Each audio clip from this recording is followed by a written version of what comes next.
Ndi umukinnyi wa filime, nkaba n'umwanditsi wazo, nkaba n'umudirector wazo, nkaba n'umuproducer. Byose? Yeah. None ibibazo ukuntu utari ubitubwiye, nanjye ibyo ntabwo nari nzi kuri producer. Izanjye ziproducing arande. I don't know. N'abakire baje bakanshoramo. Sha barayarekura. Babihese sha. Yego. Umukobwa wanyu. Wanyu. Mumukunde, mumurebe, mumukunde, akagacano n'akanyu. Yego. Agira kanyu. Yemwe bari mu Rwanda, bari muri diaspora, hehe hariho hose, mukarebe, mukiteho, mugakunde, mana nawe ukablessinge. Hanyuma rero. Bestie wawe. Kobet. Ariko wamana. Yeah, Jambo. Because you guys you looked good together. Ooh, okay.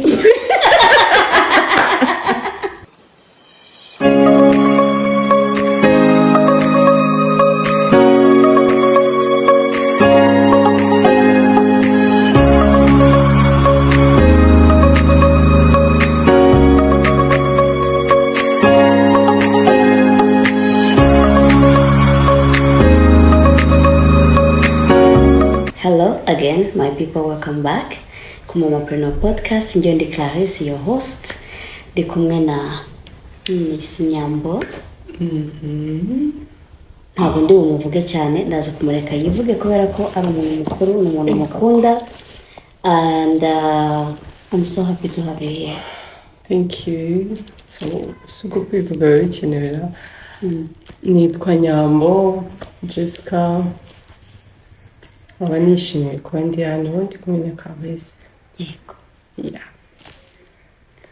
Hari ibindi birenze ubwo kuri ibi. Uri mariye, uri single. Yes.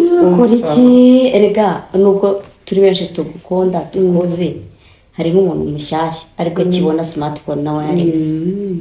Akubonye yamenya ngo Nyambo ni muki. Sha mu by'ukuri rero kwa mana.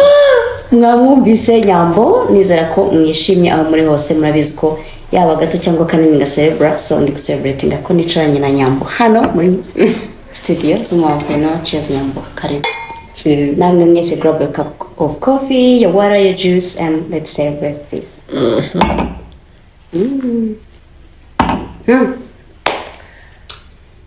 Bite rero?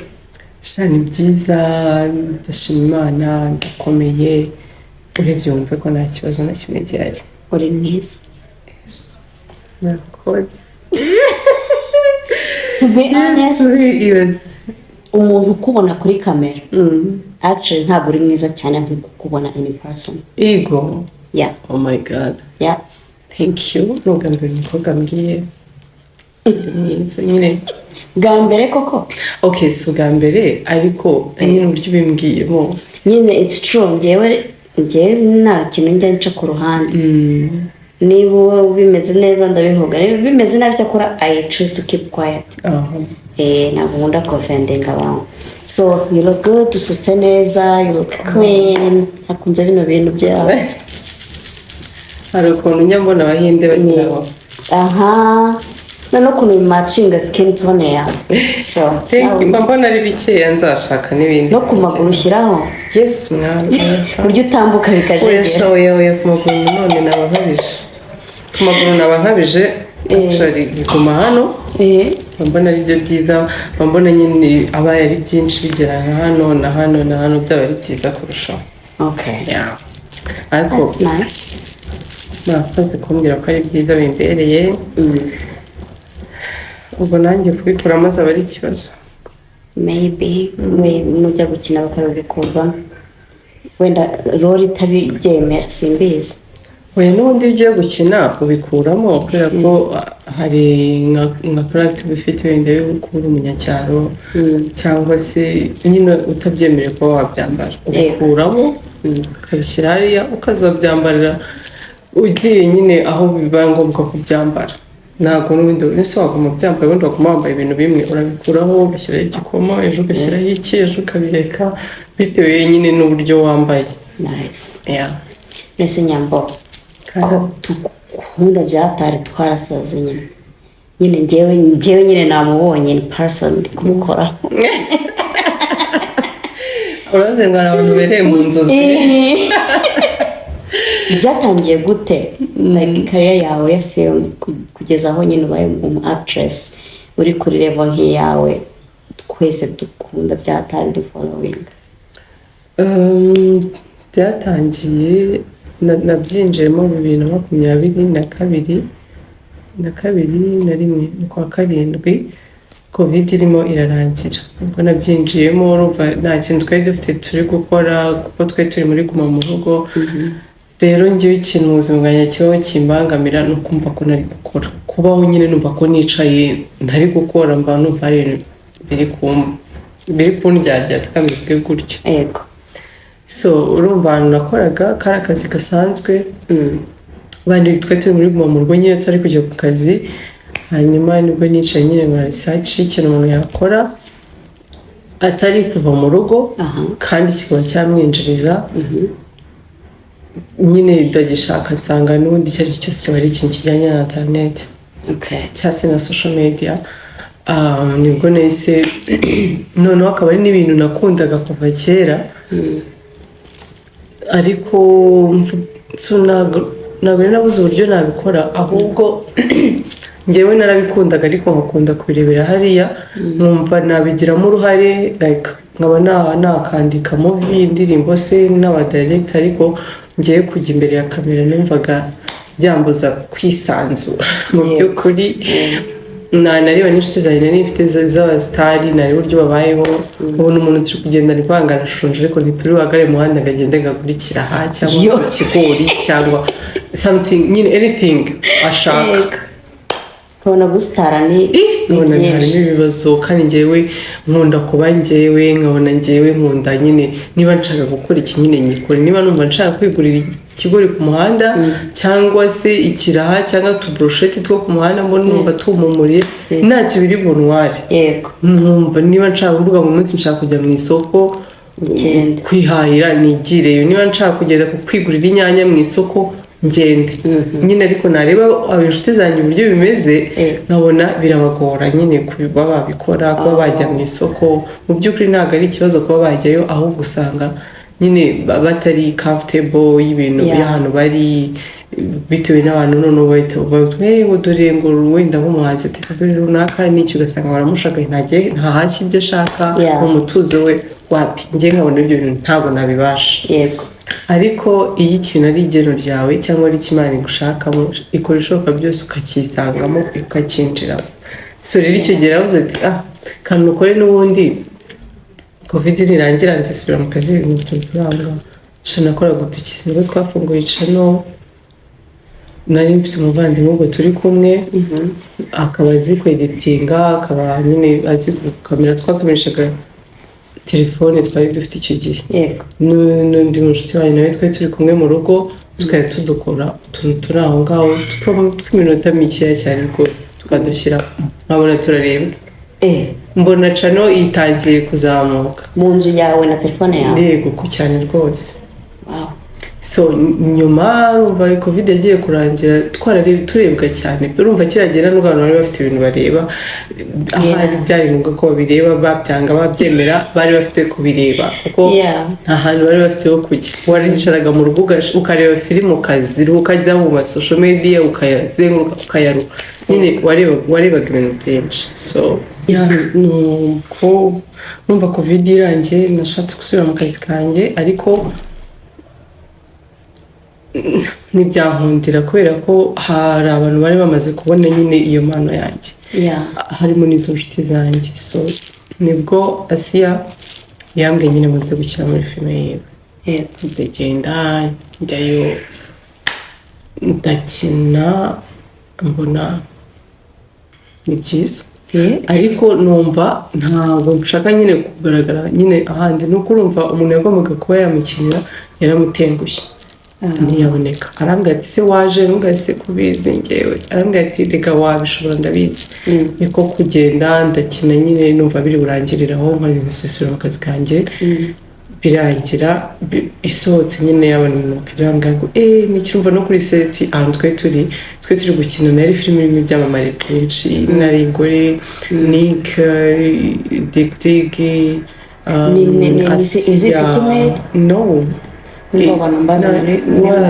yitwaga Bolingo hareba abasitari benshi noneho abasitari bamaze no gukina bavuga ngo wow sha ngo urabishoboye uri umuhanga ni ubwa mbere ukinnye nkavuga ntabwo bishoboka ntabwo sinabyitaho cyane nibwo rero yaje kumbwira ko yamboneye akazi muri zacu bahita bampamagara baca amafaranga menshi yo kubananiza kuko numvaga nashaka kubikomeza barayaguhaye biza kurangira bayamaye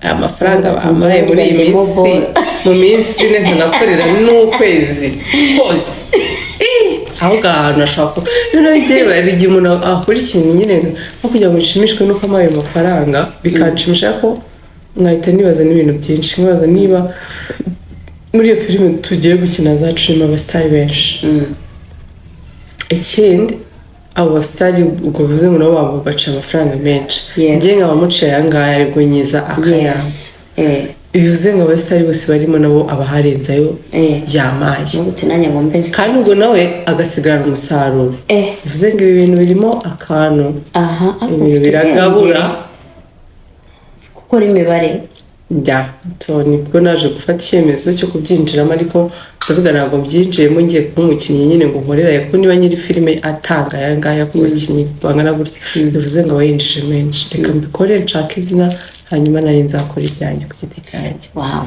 umaze kwandika filime zingahe yesu ni nyinshi pe urumva abantu baba bazi zamenyekanye ariko niba zitaramenyekanye ukazihagarika ugakora izindi gutyo hari yitwa Nyabitare barayikundaga cyane ntabwo yarebwaga cyane filime yazamuye icuno yanjye cyane yari mu bintu yari creative iri mu bintu byo mu cyaro cyane ko ari inyancyaro abantu babikunda nyine ubonamo bya bintu byose wakuze ubona ariko kano kanya cyari kubona cyangwa se utanabonye mu buzima bwawe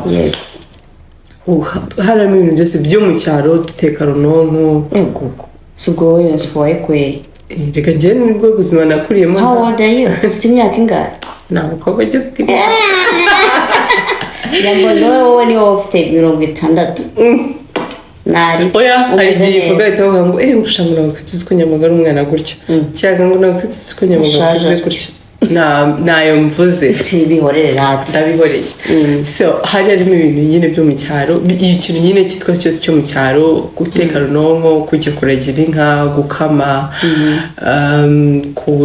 kugira gusharira ibitoki nyine everything ibyo mu cyaro birimo gufunga inguni gukina saye gutashya kujya kuvoma nyine yari filime nziza pe biza kurangira nyine main actor ageze nyine ubutumwa bw'akazi bituma ko atazajya aboneka filime bihagaze gutya dukora indi yitwa The Message nayo iramenyekana cyane kurusha Nyabitare yari amashoti movie ariko ari filime irimo ubutumwa twigisha nyine ku bintu bibera mu isi uburyo ushobora kugira mu kibazo ariko n'uburyo wakikuramo nayo irarangira dukora yitwa My Love Story nayo irarangira ubu tugeze ku ibanga noneho iri recent niyo narinzi ubu ngubu niyo narindi gutekereza yego ibanga niyo tugeze Nyabitare ndayibuka ariko nayo nayibutse none se muri filime yawe Ibanga what did you mean for me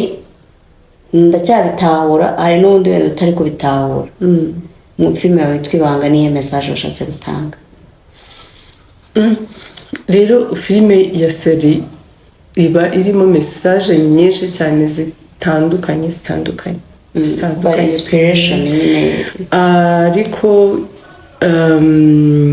nyamukuru ni filime ishingiye nyine ku bana babiri b'impanga bavukana ariko umubyeyi atabonye ubushobozi bwo kubarira bitewe n'uko yari yarafashwe ku ngufu akagurisha umwe agasigara n'undi umwe akagurwa n'umukire undi akagurwa n'umukire umwe ari mu buzima bwo nyine bwo mu cyaro buri aho ngaho busanzwe undi ari mu buzima bwo mu bakire bwiza cyane bivuze uwo mubyeyi baguriye uwo mubyeyi wabo nyine baguze umwana n'umugabo wamuguze bitewe n'uko umugore we yari yabyaye umwana ahita apfa kandi umuntu wigira ikibazo ko atazongera kubyara kandi akunda abana umugabo biba ngombwa ko agura umwana ava muri koma amubwira ko ari uwo yabyaye nawe ntabwo aramenya ko umwana rero bamuguriye azi ko ari we yabyaye ubwo gahunda no kuba mu cyaro nyine atagomba kugira kumenya ko afite impanga atagomba kuzakora ikintu cyose cyatuma uwo mumama urera umwana wamubakira amenya ko atari wewe.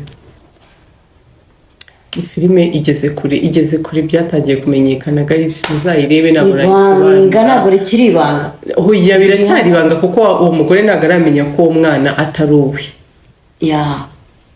ariko uwo umwana wo mu cyaro we yamaze kumenya ko afite impanga yiwe amenya n'uko byagenze. Nice.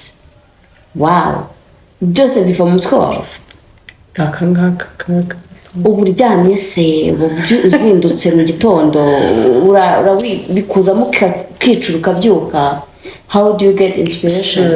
nyine ubu ufite igihe wandikira wowe ubwawe urabiprograming ukavuga nzajya mbyuka wenda kuwa gatanu saa 9 z'ijoro nandike cyangwa se nimugoroba nandike. Ushobora no kubitekereza ukaprograma uwo munsi ariko wajya kwandika ukajya wumva biri kure ntabwo biri kuza ugahebwa nyine ubyihorera kuko iyo ugiye kubifosa wandika nabi urabyihorera ukaza gushaka undi mwanya utuje ukandika ariko cyane cyane mu gitondo nyine wakundi mu rukerera nta kintu kiri kugustabinga nta kintu na kimwe just utuje umeze neza waruhutse nta kibazo ufite urandika bikaza pe noneho filime yigeze nk'ayanjye igeze story iroroha kuyandika kuko nyine biba byaraba umurongo uba waraje ubundi story igorana kuyitangira ariko iyo wayitangiye ikaba igeze kure rero yanjye igeze kure cyane ntabwo bikugora cyane kuba ubuzi nyine ibikurikiyeho ko ubyifuza ko bigenda. none se ko kugira ngo promoting filme kugira ngo donc nubwo wayikoze ari nziza igere kure muri like film industry cyangwa muri industry muri rusange numva bavuga ngo habamo ruswa nibyo cyangwa se numva abantu nyine hari umuntu ubwira afite nka talent nka buryo ariko akakubwira ati promo ni danger kugira ngo ugere ahantu ugera ni ruswa. ariko hari igihe abantu benshi baba bumva bagomba guca mu nzira z'ubusamo kugira ngo bagere ku nzozi zabo byihuse bashaka ko nyine ibintu byabo bihita byihuta.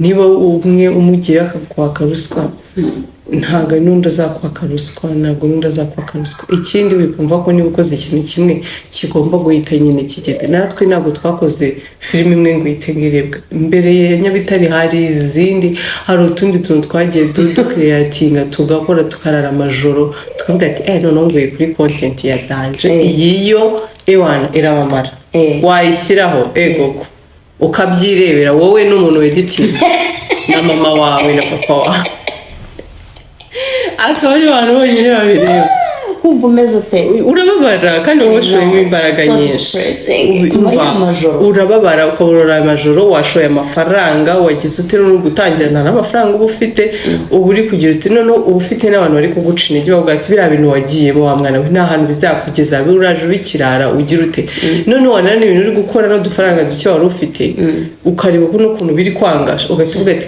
ko kubanza barabivuze kuri pe ibintu atari ibintu byanjye wa mugani wawe ushobora no kuvuga ati reka njye kureba runaka we yagezeyo ndi gukora icyo yamfasha ugasanga wenda agize ibyo anakwifuzaho cyangwa se iki ugahita wumva ko nyine ntawe utazagera kure ariko kugera kure kwawe ni wowe ku giti cyawe wowe n'Imana yawe nyine uzagera kure. Umuntu umwe niba akwimye yanze kugufasha hari n'igihe aba atanze kugufasha hari ukuntu nyine ari reka nkwe nk'urugero nta nk'igihe nk'umwana yabwiye ngo nyamba ngo mfite impano yo gukina filime ngo wambare ukamfasha ngo nanjye ngo nkagera kure ngo ngafasha umuryango wanjye n'iki pe nkumva nyine I wish ko namufasha ariko nkabona nta buryo mfite bwo kumufasha filime iba ifite ukuntu yanditse, iba ifite abantu barimo. Tuvuge urugero, ako kanya muri iyo filime nkeneye umusaza, kandi umuntu uri kunyandikira ni umuntu w'imyaka 12 cyangwa se 20, ntabwo ndi bumugire umusaza. Ugasanga nta mukarata nkeneye w'umukobwa ako kanya cyangwa w'umuhungu, ugasanga nanjye ntabwo mfite uburyo bwo kugufashamo, ariko ugasanga ejo ahise kwandikira ikimesaje ngo mujye mufasha abantu, ngo nawe mwageze kure ngo mufashijwe, ubwo se ngo iyo runaka ngo atagira ute, ngo nawe rero ngo ujye wumva ko wafasha umuntu, ngo ibiki, akagutuka akavuga si umuntu ari gusaba ubufasha cyangwa ari gutegeka. Niba bidakunze kwa Nyambo wikumva kubo nyine nta handi uzabona ubufasha, wenda njye sinyere umwana w'umukobwa ariko kiraramukene cyangwa undi muntu aramukene cyangwa undi muntu aramukene, wishakira ubufasha ahantu hamwe, kuko inzira z'Imana ni igihumbi, ishobora kuba inzira yawe Imana izayicisha kwa runaka, kandi ukaba uri kubona ugafokasinga ku muntu umwe, kumva ko Clarisse ari we muntu ugomba gucishaho inzozi zawe cyangwa ari ugomba kugeza mu nzozi zawe, kandi wenda inzira y'Imana yo ishaka kugucisha wenda kwa Nyambo kubera ko, cyangwa se kwa Clement cyangwa se kwa Jojo cyangwa kwande, bitewe nuko abona ko ari we muntu uzakugeza ku nzozi zawe. So ntukajye wumva rero ko umuntu umwe nibanze kufasha ataza kwatsira ruswa cyangwa se ngo wumve ko nyine ngo ubuzima bwawe ngo burangiye, ngo muri iyi si ngo n'umuntu atagufashije. Hari n'igihe noneho wanatera imbere kandi nta n'umwe ubigizemo uruhare, utaragiye no kubishakisha, ukabona birabaye tu n'igihe ubifuza muri aka kanya, kandi Imana yo yarabigupangiye ko bizaba mu mwaka utaha. Urumva nyine hari ukuntu especially women bakunda kuba taking advantage, ugasanga araprofise wenda yanagufashiriza n'ubuntu, ariko uratungutse uri gucana, agahita avuga ati njye Nyambo namufata nkamufasha nkamudirectinga nkamanaginga, enza nawe ubwawe the whole Nyambo nawe akakumanaginga. Ibyo rero nibyo nyine abantu batinya. So hanyuma rero bestie wawe Obet ariko wamana Nyambo, reka mbabwize ukuri, ngiye kujya nanga ibiganiro me kondisiyo nabo ngiye kubihereza. Ntabwo wemerewe kumbaza kuri iki, ntabwo wemerewe kumbaza kuri uyu, ntabwo wemerewe kumbaza gutya na gutya. Bestie yabatwaye iki? afite ikintu yandwaye se namubaza. Mwajya mureka kumumbaza, because you looked good together. Okay.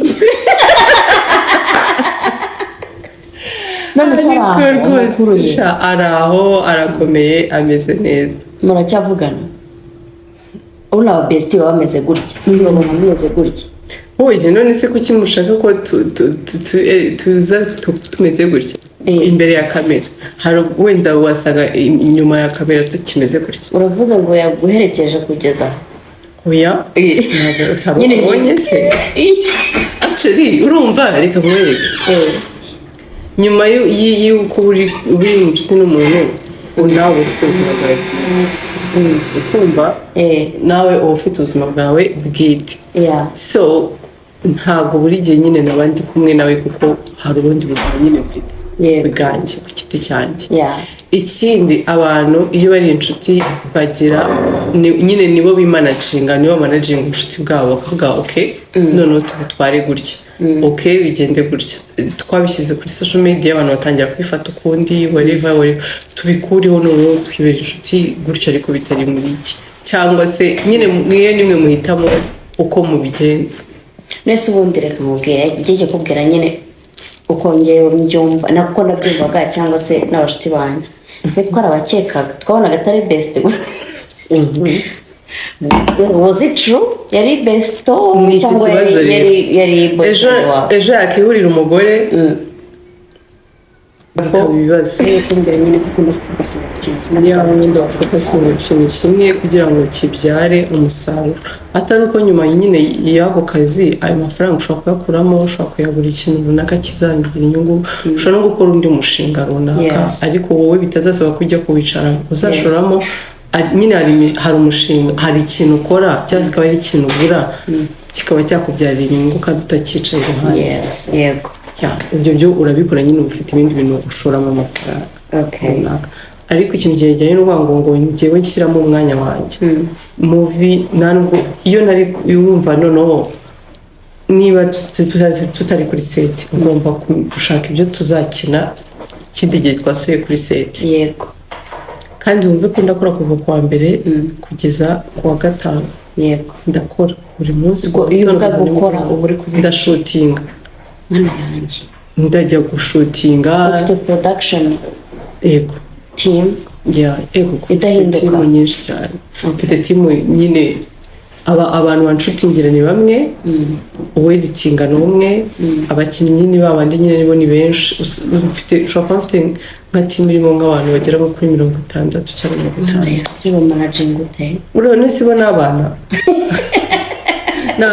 Turakuze ku buryo tutagora nta n'umwe ugora ubuzima. Uzi akazi kawe, uzi icyo ngomba, nzi icyo nkugomba. Kandi bahemba neza. Kandi of course baba bahembwa neza nabo bankorera neza.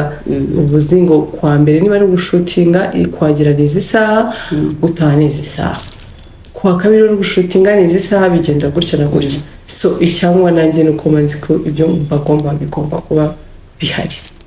Nice. Wazankiramo nshobora gukina online. Kamva ngo online ako karakanyuzemo.